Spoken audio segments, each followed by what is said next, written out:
Саламатсыздарбы, урматтуу телекөрүүчүлөр. Жаңы бийлик конституциялык реформа жасоо ниетин билдирип келген. Белгисиз адамдар тарабынан жазылган баш мыйзамдын жаңы редакциясы кечээ коомдук талкууга чыгарылды.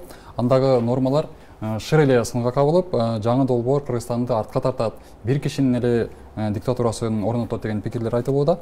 Андыктан биз бүгүн ушул маселени тегерегинде талкуу уюштурмакчыбыз. Талкууга Жогорку Кеңештин депутаты Каныбек Иманалиев агай катышып атат. Саламатсызбы агай? Кош келдиңиз. Рахмат, бар болуңуз. Каныбек агай, ушул алгач талкуу жаңы долбоордун мазмуну жөнүндө сүйлөшөрдөн мурда ушунун даярдоо процедурасын сүйлөшүп алсак, буга чейин кимдер даярдалып келген белгисиз болчу, бирок азыр талкууда биз көрүп тургандай 80 депутаттын аты жазылып турат, демилгечилер катары. Ошондо ушул депутаттар отуруп алып туруп чогуу кеңешип, акылдашып даярдаштыбы бул долбоорду, же болбосо буларга даяр документ келип, анан өздөрүнүн атынан алып чыгыштыбы? Эмне үчүн конституциялык кеңешме түзүлүп, алардын акылдашкандары, кеңешкендери ачык көрсөтүлгөн жок? Эмне үчүн Венециялык комиссиянын талаптары же алар менен акылдашуу процедуралары четке кагылып атат да?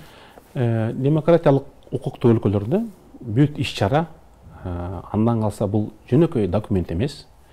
Бул биздин суверенитеттин паспорту.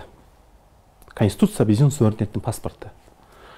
Ошо паспортко кимдин аты жазылат, кайсы жакта даярдалат, ким даярдаганын билбей, билинбей даярдалган конституциянын тексти белгилүү болду. Кайсы юристтер катышкан? Түркменистандан чакырылдыбы, Түндүк Кореядан чакырылдыбы, биз билбейт экенбиз. Кайсы аттуу баштуу? Экинчи, депутаттардын катышканын билбейт экенмин. Катышсам мен депутаттар кимиси эмнеге күчү жетет билем. Мындай ишке Текебаев катышчу эле, Байболов катышчу эле, мурун Курманбек Осмонов катышчу эле, андан мурун Баекова катышчу эле, ушул сыяктуу Кыргызстанда Куулов катышчу эле, мындай юридикалык Эркебаев катышчу эле, саясий аброю бар адамдар катышып жүргөн. Алардын тажрыйбасы бар. Бирок алардын бирөөнүн да катышканын биз билбейт экенбиз. Бул караңгы түндө ай койго келбей эле бир зөөкүр бала бирөөнү ала качып келгендей болуп калды да. Келиндин жүзүн көрдүк. Көчөгө киргиздик. Эми ушул Кыргызстанга кызмат өтүп бере алабы? Ошол багытта сөз жүргүзсөк, дүйнөдө монархиялык мамлекеттер бар, алардын конституциясында жазылат. Мамлекет башчысы император же падыша деп, же султан деп жазылат. Президенттик өлкөлөр бар, аякта да жазылат. Мамлекет башчысы президент деп жазылат, ачык айрым. Же премьер-министр деп жазылат, мамлекет башчысы. Бир өлкөлөр бар, мамлекет башчысы парламенттин төрагасы деп жазылат да. Ушул 4 формула бар. Биз дүйнөлүк мамлекеттик институттарда жаңылык киргизиттик ушу менен. 7-чи статьяда эң чоң орган Кыргызстанда элдик курултай болот. Элдик курултайды президент түзөт, президент чакырат. Президенттин астындагы кошоматчылардын войскасы болот да, армиясы. Себеби ал чакыргандан кийин ал даярдайт. Жана аким, айыл өкмөтү, ушул сыяктуу бир чыгармачылык союздардын бирикмеси аяк апайсыз өтпөйт. Ушу менен биз бүгүн Кыргызстан үчүн тарыхый бир ойлонтууга, олуттуу ой жүрүтүүгө, сабырдуулукка аргасы болуп атабыз ошого чакырганга. Себеби мен өзүм колдонуп жүргөн 15 союздук республиканын конституциясы бар буякта. Балтик өлкөлөрү дагы. Анан Садыр Жапаровдун тарапташтары даярдалган бул конституция. Ушул 15 союздук конституциянын ичинен эң сабатсыз юридикалык жагын алганда, эң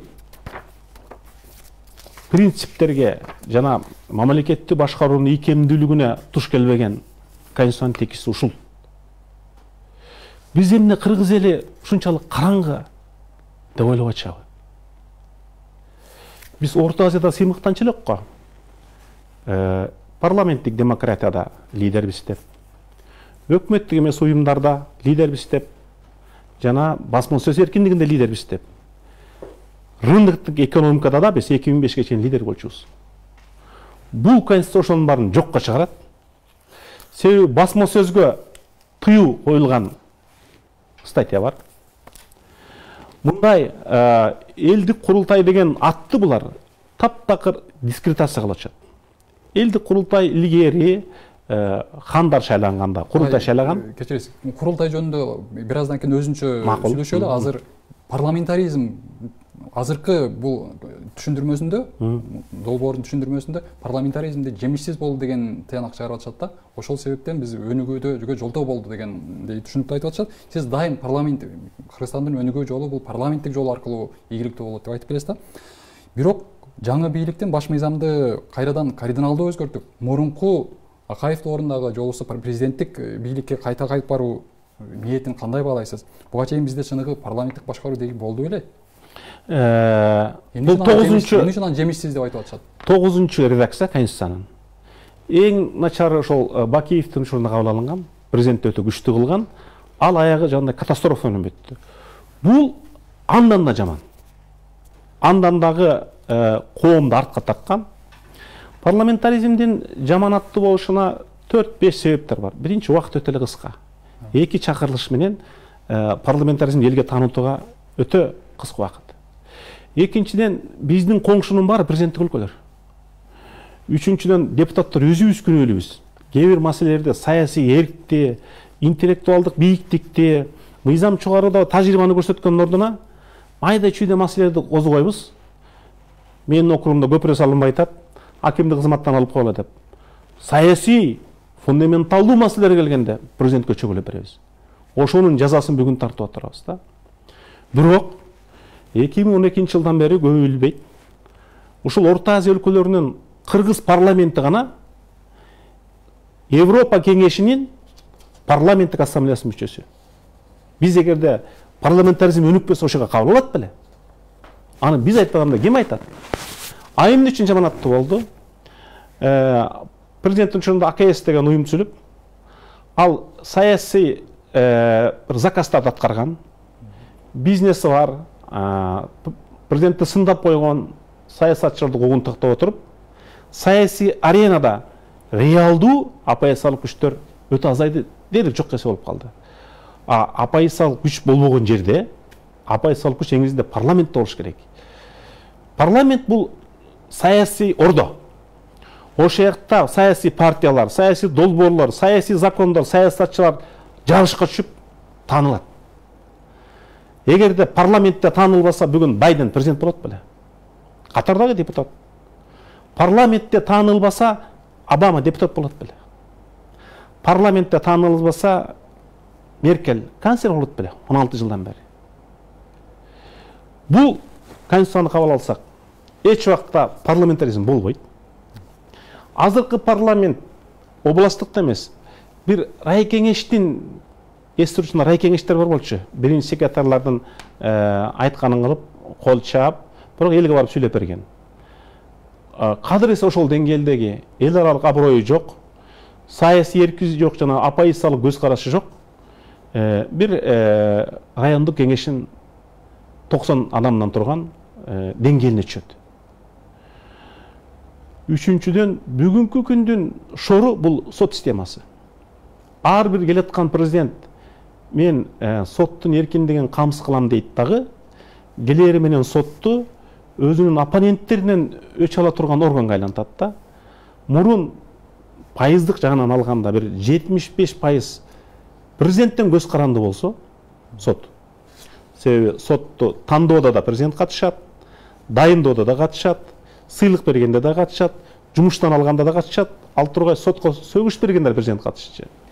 Эми бул мыйзамдын деңгээлинде 100% элдик сот болбойт, мыйзамдын соту болбойт, президенттин гана соту болот да. Президент бир эле учурда хан дагы, президент бир эле учурда ханыша дагы, президент бир эле учурда сот дагы, президент бир эле учурда парламент дагы, президент бир эле учурда император дагы, президент бир учурда өкмөт дагы, муфтийди гана кошпой калышыптыр да. Болбосо ушул жака жазып койсо да болот да, президент бир эле учурда муфтий болот. Калганын баарын кошуптур да. Бул кат сабатсыз адамдар жазган. Мамлекеттүүлүк жөнүндө түшүнүгү жок. Жана ушул конституция эртең мамлекетти ызычууга апкелерин ойлобогон адамдар жазганы өтө өкүнүчтүү. Сиз жакшы билесиз, кыргыз эли дайым элдик бийлик, парламенттик демократия үчүн күрөшүп келет. Бул жаңы долбоордо курултай институту түзүлүп атат. Буга чейин деле курултай институтун түзүү демилгелер көтөрүлүп келген. Буга чейинки демилгелер менен азыркы бул долбоордогу жобонун кандай айырмасы бар? Анда Конституцияда бир статья жазылган, элдик курултай түзүүгө укуктуу деп. Ал мыйзамды мен депутат Бокоев экөөбүз сунуштаганбыз. Ошондо президенттик администрация тоскоол болуп кабыл албай калган. Ал мындайда, жана биз азыркы парламент кээ бир региондор маселесин козгой беребиз го. Ал бюджетке кирсе чечилет, кирбесе чечилбейт да. Бирок жана аркыл маселе дегенде 99 ошону айтып беришет. Чечилбесин билсе да айтып беришет. Себеби элге жагайын деп популизм да. Ошол жергиликтүү региондор маселесин чечиш үчүн анан парламент бул мыйзамдуулукту чечет. А салтты, нарктуулукту чечиш үчүн ошол айыл өкмөттөрдөн, ар бир айыл өкмөттөн 2 адамды делегат кылып, алар бир жылда 2 жолу чогулуп, эмне үчүн чогулуш керек? Мисалы үчүн азыр тиги Алайдагы же Баткендеги айыл өкмөтү финансы министрлигине келе албайт. Кат жазса, кайра эле жооп болот, 99% акча жок деп. А биз бияка алып келип алып, бир күн бүт айыл өкмөттөрү финансы министри менен жолуккала, мына маселеңерди айткыла. Бүгүн айыл чарба министри менен жолуккала. Бүгүн саламаттык сактоо министри менен жолуккала деп диалог кылалы дегенбиз. Биз үстөмдүк кылалы деген ой жок болчу. Ошону убагында кабыл алып берсе, мамлекетке пайда болмок да. Курултай деген эң жакшы идеяны, эң жакшы ураанды булар дискредитация кылып, курултай эмеда Фидель Кастронун убагында революционный совет бар эле го. Ошол деңгээлге алып чыккан. Же Түндүк Кореянын эмеси бар, политбюросу бар да. Президенттин кошоматчылары чогулуп алат да, анан ал кол чабат, орден тагып атса кол чаап берет. Ошол үчүн эле керек роль аткарганга. Мында курултайды ошол деңгээлге чүйрүп салганда, андан 2 курултай болуп атат да. Парламент курултай, анан президенттик курултай. Анан эң кызык жери бул күлкүлүү. Парламент курултайга отчет берет экен да. Дүйнөдө мындай. Парламент начар иштесе, таркатуутун жолу бар. Депутат начар иштесе, кайра шайлабай коюш керек. Биз да депутаттар кээде жаңылыштык кетирип, эсеп палатасынын өкүлүн, борбордук шайлоо комиссиясына мүчөнү шайлайбыз. Бирок ал начар болсо дагы мөөнөтү бүтмөйүн чакыруунун жолдору өтө татаал. Дүйнөдө парламентаризмде ушундай жагы бар да. Эмне үчүн ушундай? Демек, шайлап атканда жаңылбашың керек. Жаңылсаң ошо киши 5 жыл бою сени бийлейт да. Ошон үчүн адам ойлонуп, акчага эмес, курулай популизмге эмес, адамдын дараметине, эмгекчилдигине, адамгерчилигине карап шайлаш керек да. А бул курултай менен парламентти жыл сайын тарката берсең болот. Бул парламент бир эле учурда массовка деп коет го. Ошондойдо президентке түзүп берет. Экинчи, бул курултай бир эле учурда АКС. Мурун президенттер АКСти жиберип, саясий оппоненттен өч алса, эми курултай айтты деп ар кимди кызматтан кетирип берет. Курултайдын чечими менен бүт нерсени жокко чыгарса болот. А курултайды президент чакыргандан кийин ал дайындайт, анын адамдары келет, күн тартибин ал аныктайт. Бул дүйнөдө жок. Жана 3 бийлик бутагы бар, 4-чү басма сөздө айтып коюшат. Булар 5-чи бутакты пайда кылышты да. Жана Волтер, Лок, Монтескьё мамлекеттүүлүктүн теорияларын жазган окумуштуулар бүгүнкү цивилизациялуу дүйнөдө ошонун негизинде гана дүйнөнү келатат. Ал тургай улуу Кытай. Улуу Кытайдын эми мамлекеттик түзүлүшүнчү, бирок аякта дагы тең салмактуулук сакталат да. Аткаруу бийлиги, мыйзам чыгаруу бийлиги, сот бийлиги. Бунун үчүнөн үстөккө баста курултай бийлиги, анын үстүнөн президент бийлиги да. Бул дүйнөдө жок система. Бул жерде логикага таянсак, парламент эл тарабынан шайланып келет, туура? Жалпы эл тарабынан шайланып келет. Курултай деле. Анан эл тарабынан шайланган парламенттин дагы башка бир институтка баш ийип калганы бул кандай болот? Эгерде курултай парламентти таркатып ийсе, элдин эрки эмне болуп калат анда? Парламентке берген эрки. Ушуну эсепке албай ашпайбы? Кошумча машина 4 дөңгөлөк менен жүрө алат. Кээде 3 дөңгөлөктүү болот. Бул Конституциянын авторлору 5-чи дөңгөлөктү алып чыгышты да. А 5-чи дөңгөлөк бир учурда сөз жок мүдүрүлөт. Мамлекеттик институттун башкаруу тажрыйбаларын билбегендер ушундай от менен ойноп айттым го, бул конституция мамлекеттин паспорту. Ошо паспортто мамлекеттин атын жазып атып, жаңылыш жазып алсак, дүйнөлүк коомчулук ошондой кетет. Бул конституция менен биз дүйнөлүк аренада демократиялык мамлекет деп тааныла албайбыз. Себеби бул саясаттагы атаандаштык жок кылат. Маалымат айдыгындагы атаандаштык жок кылат. Граждандык коомдогу атаандаштык жок кылат. Андай жерде экономикалык атаандаштык болбойт. Азыр жамандыр, жакшыдыр бизде либералдык, рыноктук атаандаштык экономика бар. Ал жанагы курултай келип үстүнө отургандан кийин бир да атаандаштык болбойт. Андай учурда бир эле адамдын сүйлөгөндөй, кубат ойлонсоңуз, академиялык билими бар. Дүйнөлүк деңгээлдеги эң мыкты физик деген Аскар Акаев да жаңылды. СССР учурунда өндүрүштү башкара билген, премьер-министр болуп иштеген Бакиев да жаңылды. Саясатта жалаң апайы сөз жүрүп такшылган Атамбаев жаңылды. Айыл чарбасын мыкты билген Сооронбай Жээнбеков да жаңылды. Эми ушул келаткан президент такыр жаңылбайт деп ким кепилдик бере алат? Алардын 63-түн тажрыйбасына бирөөсү дагы жана мен айткан 5 президенттикиндей тажрыйбасы жок. Чала ушкан адамдар келет. Анан ошолорго ушул конституцияны колуна берип койгон кичинекей баланын колуна устара берип койгондой да. Баары бир жерин кесип алат. Кан тамырын кесип алса эмне болот? Көзүн кесип алса эмне болот? Жүрөгүн кесип алса эмне болот? Бул бир адамдын колунда эмес. Ал устаранын мизинде 6,5 миллион адамдын тагдыры турат да. 6,5 миллион адамдын тагдырын кескенге сиз ошонун колуна устараны бере аласызбы? Бере албайсыз. Ошон үчүн биргелешип бүгүн бир атанын балдарындай болуп, бул конституциянын долбооруна каршы чыкпасак, эртең бул өчөгүшүү, каршылашуу ачышканга алып келет. Себеби азыркы келген балдар андан кайра тартпайт, бийлик үчүн баарынан кайра артка тартпайт. Долбоордон биз көрүп тургандай, эң бийик орунга президент чыгып атат, эң башкы орунга. Президент ошол эле кезде аткаруу бийлигинин жетекчиси дагы болуп атат. Бирок ошол эле кезде аткаруу бийлигинин өкмөттүн өзүнчө бир башчысы бар болуп атат.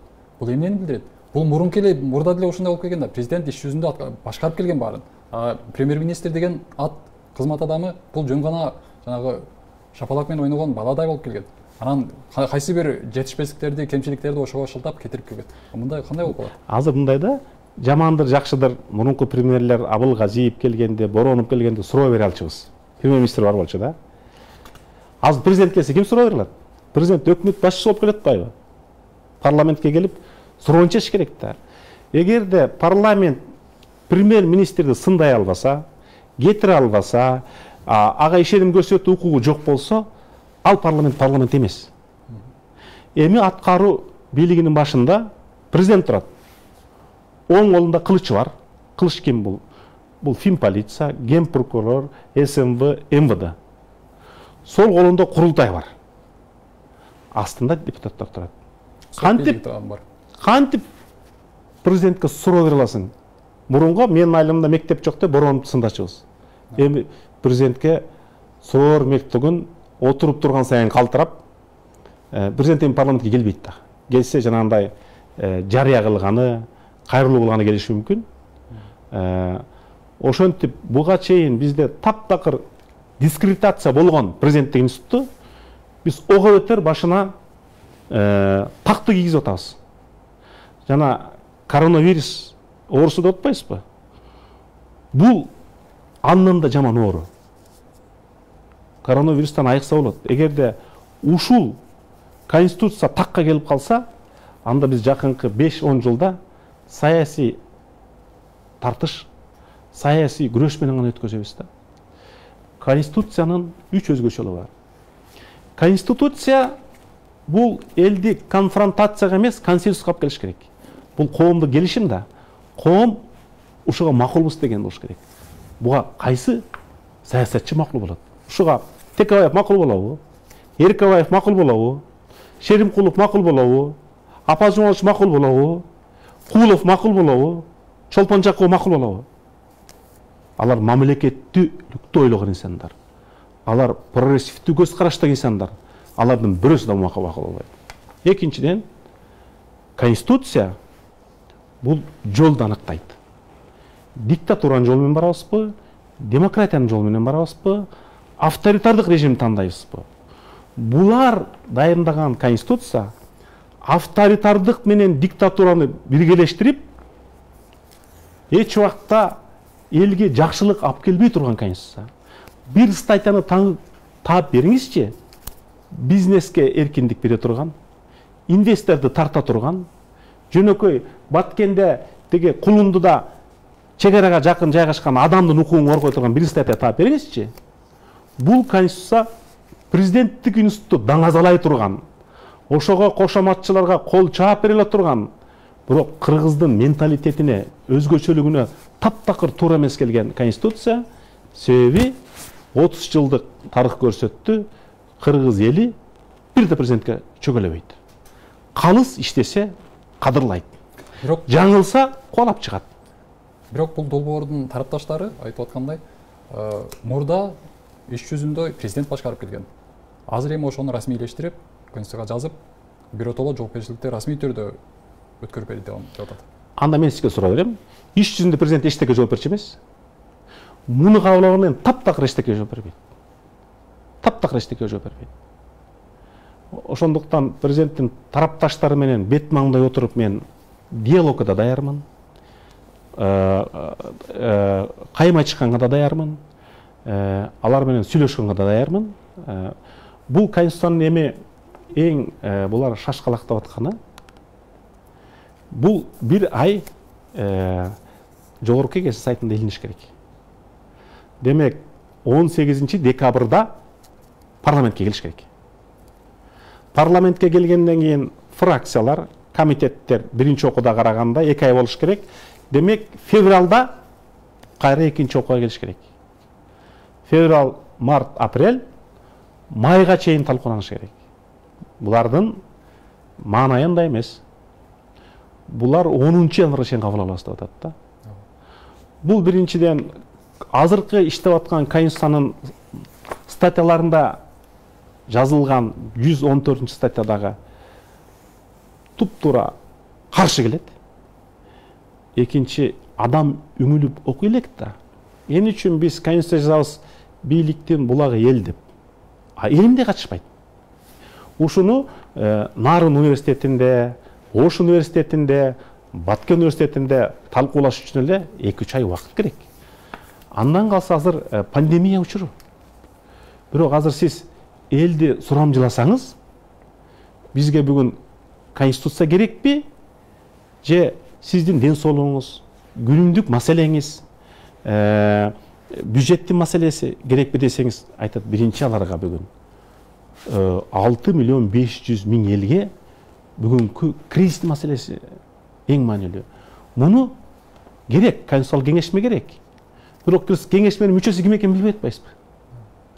Авторун, жумушчу топтун авторун билбей туруп, анан кийин кантип Конституцияны кабыл алабыз? Ошол биздин эл акыйкатты жакшы түшүнөт, чындыкты жакшы түшүнөт, билимдүү. Бул Конституцияга каршы туруп берет деп ойлойм. Сиз айткандай ушундай баштан аяк карама-каршылыктар менен келатат. Процедуралык жүрүшүндө дагы, ичиндеги жоболордун мазмунунда дагы. Эмне үчүн ушуга барып атышат жаңы бийлик? Демек биз мамлекеттин ичинде кайсы бир жол менен, өкмөзордук менен ишке ашыра алган менен эл аралык коомчулук бар да, алар тааныбай койсочу. Ошон үчүн булар айткандын баардыгы ордунан чыгып атат да. Мени шайлап бер деди, шайлап бердик. Досторумду шайлап бер деди, шайлап бердик. Анан эми мен каалаганда Конституцияны кылып берле деген болбойт да. Муну кимирсен да кылган эмес, кимирчен да кылган эмес.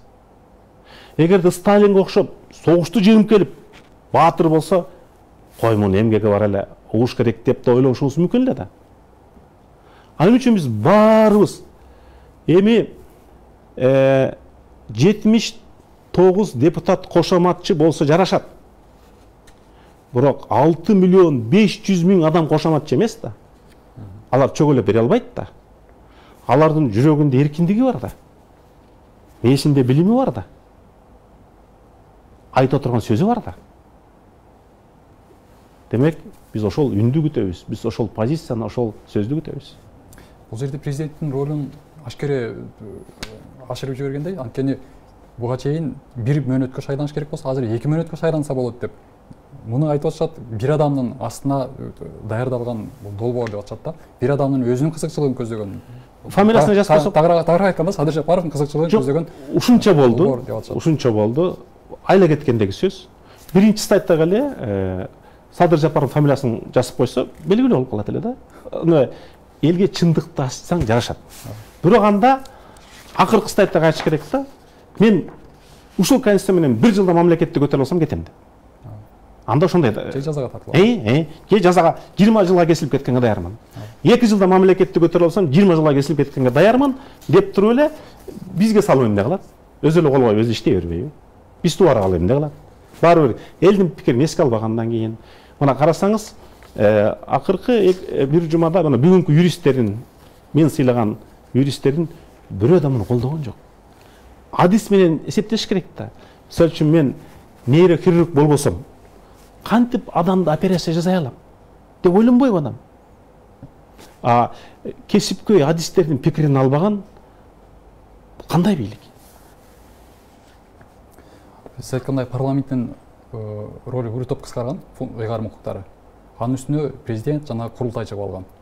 Бул эмнеге алып барат? Бул парламентаризмдин биротоло бизде жоюлуп кетишине, буга чейинки канчалык тарыхыбызды, эми кыска тарых болсо деле, 10 жылдык, 15 жылдык тарыхыбыз болсо деле, кандайдыр бир түптөп келатты эле. Ошону кайра биротоло талкалап жокко чыгарып албайбы? Мен суроо бергим келип атат да. Жана кол коюп берген 79 кошоматчы парламент жетишпесе, дагы 2000 кошоматчы керекпи? Анан алар дагы бюджеттен акча алат да. Себеби алардын аппараты болот да. Курултай өзү делегат мүчөлөрү аппараттан акча албайт. Кечиресиз, делегаттар айлык албайт. Бирок алардын ишин камсыз кылган 400-500 киши иштейт да. Алардын командировкалык чыгымдары болот. Алга имарат кетет. Элди ойлогон инсан ага барбайт эле. Эң өкүнүчтүүсү, биз 2010 жылы 7 апрелде окуяны унутуп койдук. Ошондо 89 баланын каны төгүлгөн. Алар эмне үчүн курман болду эле? Акыйкат бийлик келсин деп, эркин сот системасы орносун деп, бир адам бийликти узурпация кылбасын деп, жеке мен билем деген бийликке каршы келишкен. Бул конституция менен ошонун баарын мыйзамдаштырган ачат да. Бул жаңы бийликте сөз эркиндиги боюнча да өзүнчө бир жаңы кошумчалар бар экен. Бул цензурага алып барбайбы? Цензуралык экенин көрүп турабыз. Бул эми демократиянын, биз эми жалгыз карманганыбыз демократия болуп атат. Демократиянын ичинде адам укуктары, жарандык коом, сөз эркиндиги болуп атат да. Эми ошолорду кайра кескилеп жокко чыгарууга алып барбайбы? Сиз кандай ойлойсуз? Ушул сөз эркиндигин чектөөнүн зарылчылыгы бар беле? Биз ошончолук эле өтө чектен ашып кеттик эле. Карасаңыз, ушунчалык парадокста, ар бир келаткан президент басма сөздүн жардамы менен келет. Мен силерди коргойм деп. Келгенден кайра ошолорду бутка чабат да. Азыркы күндө басма сөз эркиндигине каршы күрөшөм деген адам бул агып келаткан дарыяга каршы турган адамдар бар да. Аны эч ким токтото албайт. Себеби бул дүйнөлүк процесс. Кайсы саясатчы азыр интернет, фейсбукту токтото алат? Анын өзү парламентте. Же твиттерди ким токтото алат? Ким кантип сүйлөп атканын? Басма сөздө бир эле жол бар. Ушул газета сага жакпаса сатып албай кой. Ушул сайт сага жакпаса окубай кой. Ушул телекөрсөтүү сага жакпаса көрбөй кой. Ошол сенин протестиң. Анан кийин басма сөз эркиндиги жөп-жөнөкөй карапайым адамды эч ким сындабайт. Же фермерди, же куруучуну, же таксистти. Кимди сындайт? Президент сындайт да. Ошо мени сындабасын деп, ошо өзүнүн кызыкчылыгын бияка киргизип атат. Депутаттар көрүнүп калганбыз. Сын конструктивдүү, адамды өстүрөт, өнүктүрөт. Сын керек. Бизге илгери ошон үчүн кыргыздарда тиги баш кесмек бар, тил кесмек жок деп койгон. Ошон үчүн бизде төкмакындар чыккан. Ошон үчүн бизде калгулдар чыккан. Ошон үчүн бизден айтматовдор чыккан. бөлөк дүйнөдө сөз эркиндигин жапса болот. Кыргызстанда аны деги эле мүмкүн эмес да. Бизге Казакстан тараптан шамал барат. Кайсы саясатчы ошол шамалды токтото алат? Эч ким басма сөз эркиндигинде ошондой. Бул эркиндиктин шамалы да. Аны эч ким токтото албайт. Түпкүлүгү ушул конституция биздин суверендүүлүккө урулган сокку. Себебин түшүндүрүп берем. Азыр буга прогрессивдүү күчтөр, жаштар, юристтер мамлекетти ойлогондо каршы чыгат. Булар кайра аларды таш менен урдурушу мүмкүн. Анан ошондо коом эки бөлүнөт. Коом эки бөлгөндө булар сыяктуу эле 3000-7000 киши таш менен келип бул бийликти баса болушу мүмкүн. Булар кайра аларды мылтык менен атып коюп чыгышы мүмкүн. Ошентип бул оош кыйыш заман 20-декабрда бүтө турган болсо, бул 21-жылда бүтпөйт. Элин ойлогон адам эртерээк легитимдүү бийлик тап келип 20-декабрда. 21-декабрда чарбаны, элди кыштан кантип чыгабыз, эмне үчүн көмүргө муңаттап кетти, свет эмне болду, пенсия эмне болду иштебейт белек. Бир айда андай бир кадам иш болбойт да, бир айда көрсө өзлөрүнө жаңы диктаторлук тактага алып келе турган конституциянын долбоорун даярдап жатканы мен күткөн эмесмин. Өтө өкүнүчтүү. Жыйынтыктоочу суроо болсун, сиз коом бөлүнөт деп атпайсызбы? Эми коомду бөлүп жаруу, элди бөлүп жаруу боюнча дагы бир элди коомдо талкуу болуп атат. Бул жанагы беренелер бар экен, кыргыз эли жана орусчасын айтканда братский народ деп жазып коюптур. Бул эмнени билдирет? Бул чындыгында эле элди бөлүп жарууга алып келеби? Же ошол зарылчылык барбы? Андай популисттик да жактар бар. Ал конституция менен аныкталбайт. Конституция мамлекеттик түзүлүштү гана аныктайт. Каада салттарды жазган жагы да бар. Аны бияка жазыш керек беле, себеби аны биз каада салт буга чейин мыйзам менен корголгон эмес, бул ата балага айтып берип койгон нерсе да. Өзү дүйнөдө эки формула бар да. Эң күчтүү өлкө кайсы? Мыйзамдуулук күчтүү өлкө. Англия, Япония. А эгерде салт да күчтүү болсо, ого төр күчтүү болот. Англия, Япония. Бул жерде аны баягы бизде улут жандуу инстандар бар да, улут жандар бар. Мен да курултайчымын. Курултайды мен 2008-ден бери чогулуштар айтып жүргөн адаммын. Бирок мындай президентке кол чапкан курултай эмес, айылдагы элди алып келип, салт сананы өнүктө турган, айылдагы чарбалык маселелер бар. Көпүрө, бала бакча, спорт зал, мечит, таза суу, ФАП ошону чече турган курултай деп ойлогом да. Мында ал курултай аны чечпейт. Бул саясий курултай жогорку кеңешти жок кылып берет. Өкмөттүн керектүү министрлерин кетирип берет. Келаткан президентке кол чаап берет. Андай курултай Манастын дорундагы курултайды дискредитация кылат. Тагай би да, мен Тагай би жөнүндө китеп жазгам. Тагай би курултайда кантип шайланганын жазгам. Ошол улуу курултай деген атты таптакыр ула жаман атты кылган ачат да. Ошон үчүн биз жол бербешибиз керек. Агай, чоң рахмат. Биздин убактыбыз аягына чыгып атат. Сизге келип катышып бергениңиз үчүн чоң ыраазылык билдирем. Урматтуу телекөрүүчүлөр, биз бүгүн жаңы бийлик тарабынан сунушталып жаткан конституциялык реформанын күнгөй жана тескейин талкууладык. Талкууга Жогорку Кеңештин депутаты Каныбек Иманалиев келип катышты. Кийинки берүүлөрдөн көрүшкөнчө саламатта калыңыздар.